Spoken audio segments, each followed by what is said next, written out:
A true story. My dad asked me what I wanted for my 13th birthday. A time machine, I said. So he got me one. It was a chunky thing, like some gadget out of Thunderbirds. It strapped onto my wrist like a big ugly watch and had buttons and big luminous numbers. "Where'd you get it?" I asked. "From you," he said. "You what?" "A few days ago while walking home. You came up to me, gave me the box and said, 'There you go, that's the time machine for my birthday.'" "Me?" "Yeah, but you were a lot older. I still recognized you." "Cool," I said. "But where did he get it from?" "From his dad," he winked, "on his 13th birthday." "Cool," I said again, and rushed upstairs to my bedroom to try it out. "Are you sure about this?" my mum said to my dad.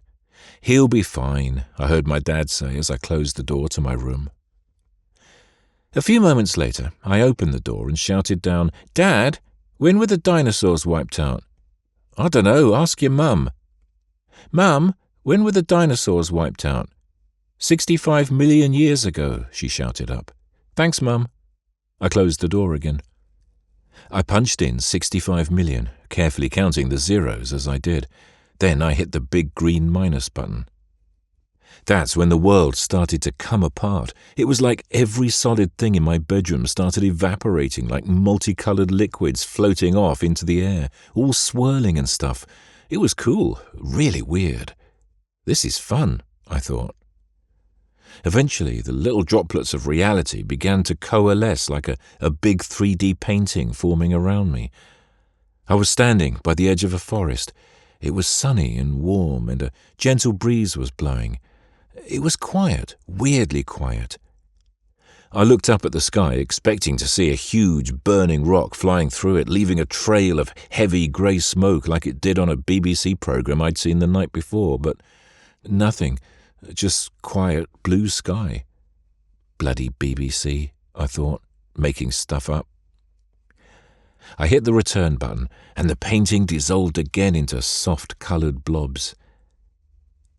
"I think you need to be a bit more precise with your dates," said my dad when I told him what happened. "Oh, so when did the meteorite hit then?" "I dunno," said Dad. "Ask your mum." Mum didn't know either, so I wrote to the BBC.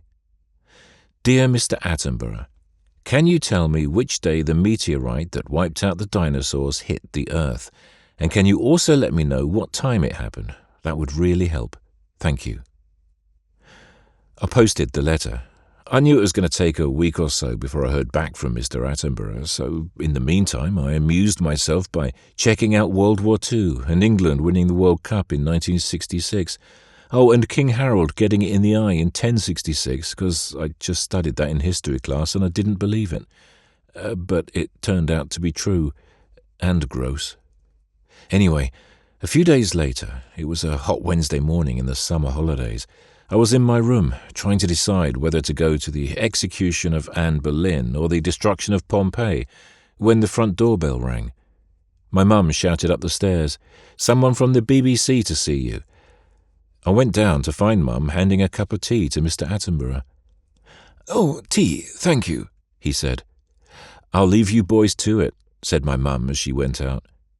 So me and David, he insisted I call him that, talked about all kinds of stuff, penguins and turtles and gross stuff about spiders and eating worms.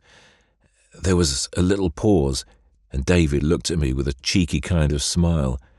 And then he said, "The dinosaurs." Yeah, I got excited, and there was that moment of delicious expectation. He leaned forward. 63,927,206 years ago, May 17th. He grinned. 2:25 p.m. "Yes!" I shouted and ran upstairs to get the machine. I came down those stairs in 2 jumps and piled over the back of the sofa, strapping the machine onto my wrist as I went. I punched in the numbers, then looked up. David was looking at me, still grinning. "I wish you could go with me," I said. He reached into his pocket and pulled out an identical machine. "Brilliant!" I shouted. "But how come?" "You gave it to me. Why do you think I'm here?" So there we were, me and David Attenborough, watching the world melt away into splashes of colour. Two mates on a mad day out to watch the end of the dinosaurs. Life doesn't get much better than this.